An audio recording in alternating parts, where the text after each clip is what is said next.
А теперь хотелось бы передать слово Дмитерко Леоноре Евгеньевне, заслуженной артистке России, скрипачке. Она сейчас для вас выступит с темой доклада «Исполнительская редакция скрипичных сочинений» Нуры Холмамедова. Я бы хотела немножко скорректировать свою. Я не буду касаться интерпретации, а просто я хочу сказать, насколько важным оказалась моя встреча с творчеством Нуры Холмамедова в моей жизни. Получилось так, что я именно, это мое хобби интерпретирую.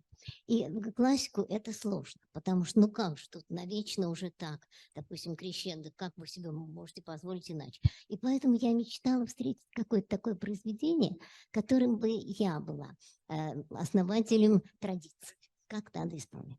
И я нашла, вот, значит, задумала такую, еще на заре своего творчества, задумала программу такую «Музыка разных народов». И побежала в сайт композиторов, там искать в библиотеках, все такое. И нашла сонату Нуры Холмамедова в рукописном виде. Она мне очень понравилась. Настолько понравилась, что я ее взяла в свой репертуар. И ну, так играла изредка. И вдруг в какой-то момент в зале присутствовали редактора такое старейшее издательство «Музыкальная музыка». И они сказали: боже мой, такое произведение, его надо издать. Но поскольку я все играю в своих редакциях, то я должна была, во-первых, показать автору непременно, а во-вторых, получить его позволение, его, собственно, это же его произведение. И я стала разыскивать Нуры Холмамедова. Разыскиваю. Никто ничего не знает, никто ничего не знает. Но где-то в Туркменистане. Потом я набрела, есть такой дом национальности в Москве, и попросила мне дать кого-нибудь из этой общины, там каждый имеет землячество. И мне дали, сказали, что у нас великолепный композитор, музыковед, общественный деятель, вообще человек-легенда, который на самом деле, в общем, навечно запечатлен, его личность, его деяния запечатлен, вот этого я раньше не рассказывала, но это факт, Музей современной истории в Москве. И поэтому вот этот человек вам точно все скажет. Этим человеком оказался гениальный композитор, как я потом уже выяснила, Арас Мухаммед Курбан-Ниязов.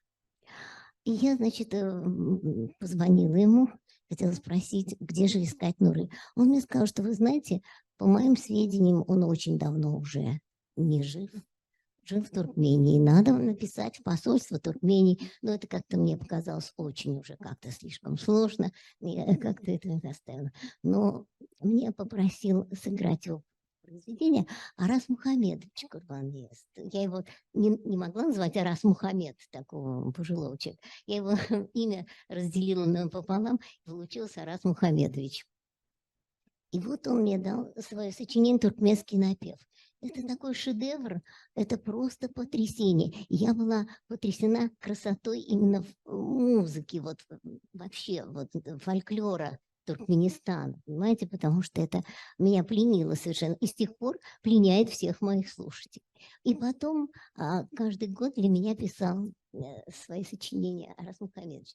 Таким образом, гений Холмамедов мне открыл Арас Мухамедовича.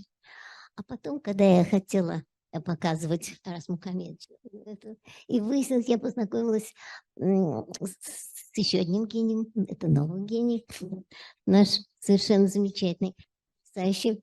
И я с огромной радостью его играю все его скрипичные произведения совершенно. И, знаете, они имеют всегда потрясающий успех у слушателей. Ну, понимаете, каждый артист, он хочет играть такую вещь, которая дает ему успех. Это же естественно. И если вещи, допустим, нашего замечательного, ну, это просто чудесный композитор Мамеда Гусейнова, его произведение дает успех. Более того, люди, рыдая, подходят, говорят: боже, какой... А вот просто буквально скажу, элегия, только что я играл, да? Просто рыдали, вот слезы текли по лицу. Вот такие вот вещи он пишет. То есть, таким образом, я теперь играю 3 гениев Туркменистана. Совершенно восхищена. Да, Но безмерно благодарна именно Холмамедову. А теперь благодаря нашему замечательному Мамеду я еще играю теперь все произведения скрипичные. Я их играла в 29-м, может быть, кто-нибудь слышал. И это все совершенно уникальные вещи, которые даруют успех любому, кто будет их играть. Большое спасибо. Большое спасибо, Леонора Евгеньевна. Такой душевный докладчик у нас. Сейчас на момент Сулейманович добавит. Да, спасибо большое. Меня немножко так расхвалили.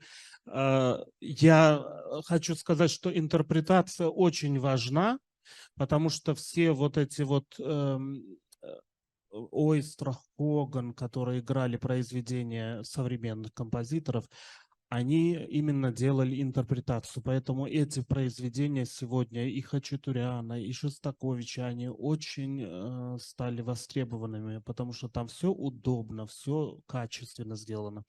Поэтому исполнительские редакции очень важны. И вот сегодня они, к сожалению, уходят из практики, поэтому современная музыка так редко востребована. И спасибо, Леонора Евгеньевна, что вы этим занимаетесь. Делаете потрясающие редакции. Вот кто вчера был на концерте, Леонора Евгеньевна исполняла произведение Холмамедова. Это совершенно другое звучание. Если его произведения вот играют в ученическим таким, знаете, соната звучит, ну, такая вот хорошая для училища, для студента училища, такое произведение, то в руках Леоноры Евгеньевны это просто как симфоническое полотно прозвучало. Потрясающе она такие какие-то новшества сделала. Просто аккорды звучат, я услышал просто симфоническое звучание. Это очень интересно. И мы тоже выпустим обязательно такой же сборник скрипичных произведений и передадим в Туркменскую консерваторию, в Астрахань и везде, где наши друзья. И обязательно в библиотеку, где мы находимся, это Святая Святых. Да, так что это все будет распространено.